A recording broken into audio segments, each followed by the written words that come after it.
Il faut absolument que je voie un psychologue, donc vous allez être à votre façon un peu mon psychologue aujourd'hui.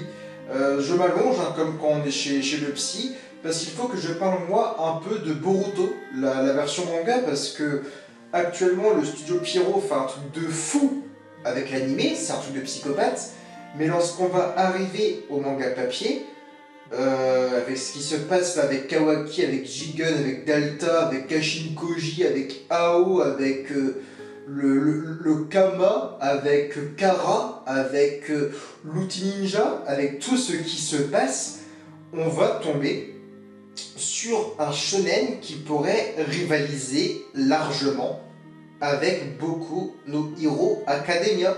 Et je rigole pas, putain les gars, ça va être ouf. Donc déjà, on voit le vrai visage de Jigen, qui n'est pas donc le vrai chef, si je me rappelle bien, de Kara.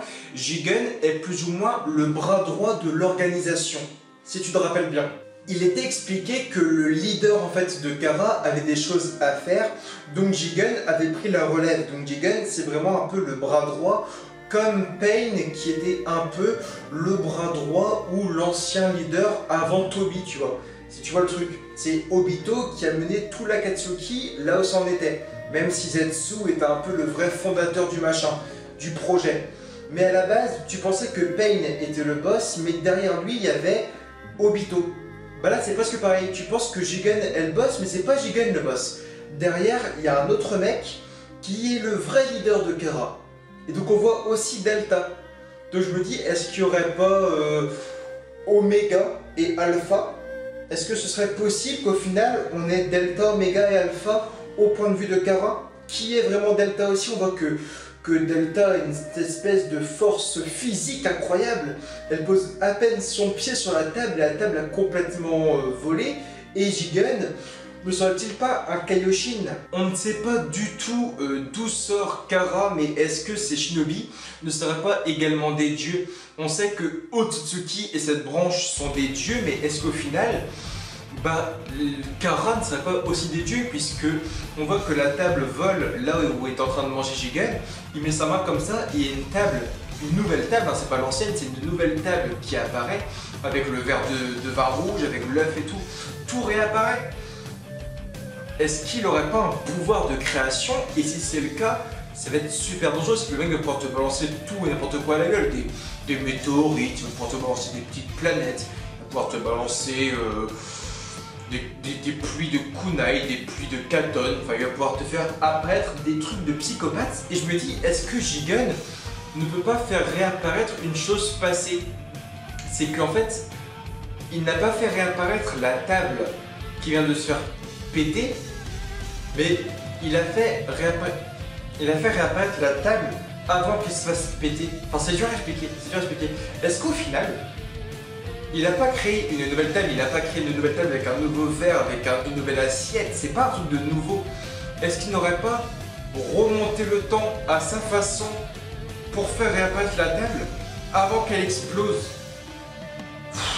J'avais dit il y a quelques mois maintenant, est-ce que Kawaki ne serait pas le fils de l'organisation méchante s'il y en a une dans Boruto? Et je l'avais dit au chapitre 1, parce que j'ai fait une review il y a maintenant plus d'un an largement.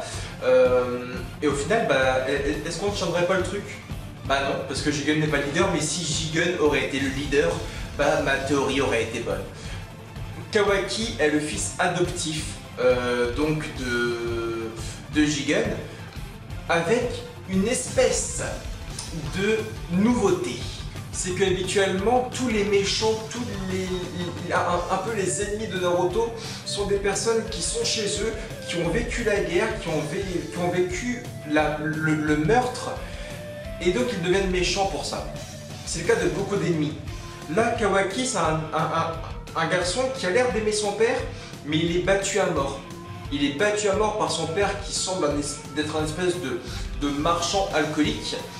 Et donc au final, on se dit, putain, mais qui est vraiment Kawaki? C'est juste un enfant qui a été battu à mort. Et on voit que Jigen va intervenir dans la maison. Et il fait, voilà, je prends votre fils avec moi. Et il paye le mec et il achète Kawaki.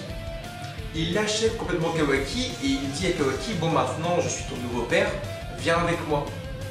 Et alors que Jigen a complètement sauvé Kawaki d'un enfer qui était la violence parentale, bah, il a quand même l'air de le détester parce qu'au final, lorsque la main s'approche de lui, Kawaki il se réveille dans la vie réelle et il fait ne me touche pas, il pète un plomb.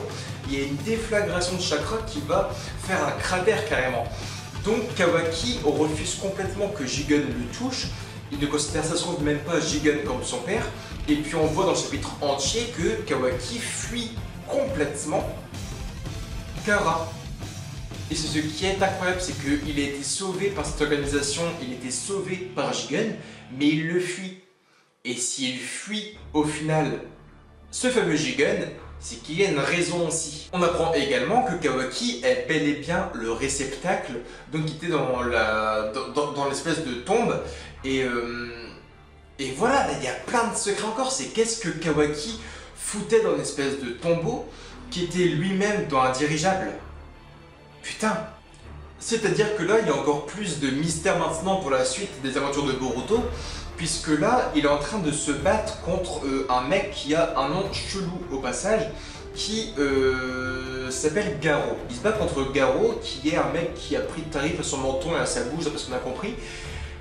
Garo, qui est un membre externe de Kara. Donc, tu as l'organisation Kara, qui est un noyau dur, et autour d'un deuxième noyau, qui est les membres externes, comme Garo et Ao, qui était lui aussi un membre externe. Donc, des gens qui vont agir pour Kara pour faire une sorte de petite mission. Donc, Kara, c'est un peu un même système qu'un village. C'est que tu as les dirigeants qui envoient des gens en mission, et ben là, c'est pareil, Kara envoie les externes en mission. Ça a la même structure qu'un village, en tout cas. Et puis là, on voit que Kawaki part tellement loin. Il dit à Naruto, parce que tu es sur la main, c'est ce qu'on appelle le Kama. Donc tu fais ok, bon, ok, j'ai compris le machin.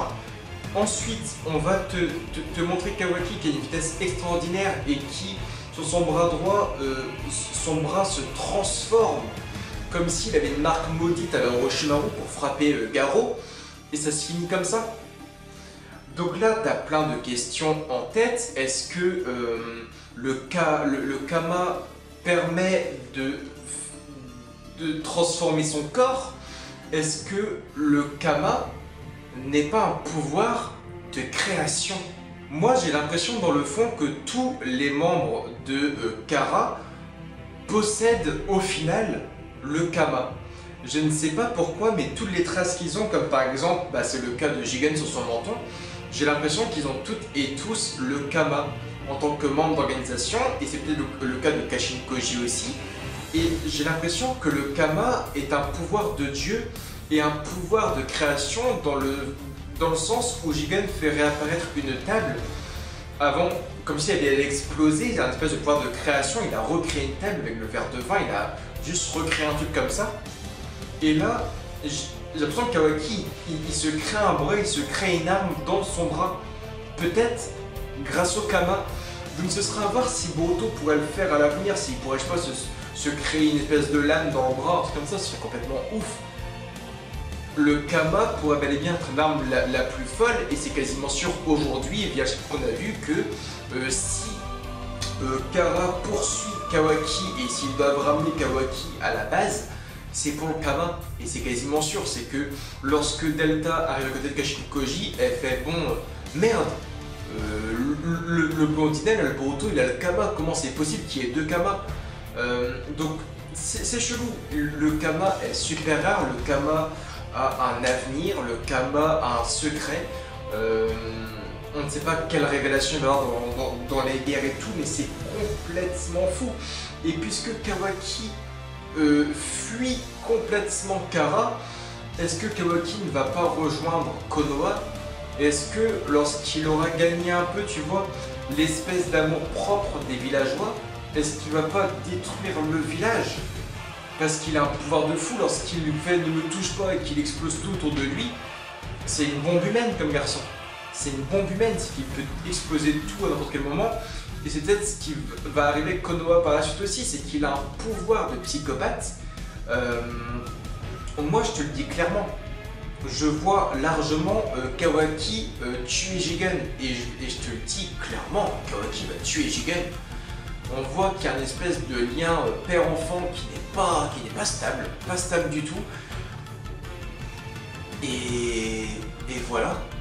Je me dis même, est-ce que Boruto ne va pas rejoindre Gaara? Parce que moi j'ai l'impression qu'au final, ils veulent ramener Kawaki parce qu'il a Kama. Mais sauf que si Boruto a un Kama aussi, ils vont vouloir prendre Boruto avec eux. Et c'est quasiment obligé. Moi je suis quasiment sûr et certain aujourd'hui qu'ils vont vouloir kidnapper Boruto, qu'ils vont trouver des mots et que Boruto va entendre des trucs et il va rejoindre Kama. Et je suis quasiment sûr de moi à 4000% au moins. Je sens largement que Boruto et Kawaki vont rejoindre Gaara avec leur Kama et qu'il va se passer un truc là-dedans. C'est obligé. Donc c'est bien beau l'animé qui parle un peu de bouboule de feu, de sacrifice, etc. Mais là c'est complètement fou ce que devient Boruto actuellement. C'est de la scénarisation, c'est beaucoup trop de mystères. Chaque mois, je me dis on peut pas faire plus what the fuck, mais là ça va être fou. Même le mois prochain on va voir la fin du combat de Garou contre Kawaki, mais jusqu'où on va aller? Jusqu'où on va aller dans Boruto? C'est que chaque mois je suis de plus en plus sur le cul et je sais même plus quoi dire à la fin. Le Kama, le Kara, les organisations, et Otsutsuki, et les membres externes, et les membres titulaires, enfin ça parle de tellement de choses que j'ai maintenant hâte de voir la suite. Mais voilà, en tout cas mes théories aujourd'hui c'est que Kawaki va tuer un jour Jigen et que Boruto va rejoindre Kara parce qu'il a le Kama comme Kawaki et puisque Kara s'intéresse au Kama, bah, toutes les personnes ayant un Kama seront recherchées par Kara pour maîtriser le Kama et je pense même que le Kama est un pouvoir de création. Voilà, voilà. En tout cas, bonne continuation à vous, je vous aime fort et bye tout le monde.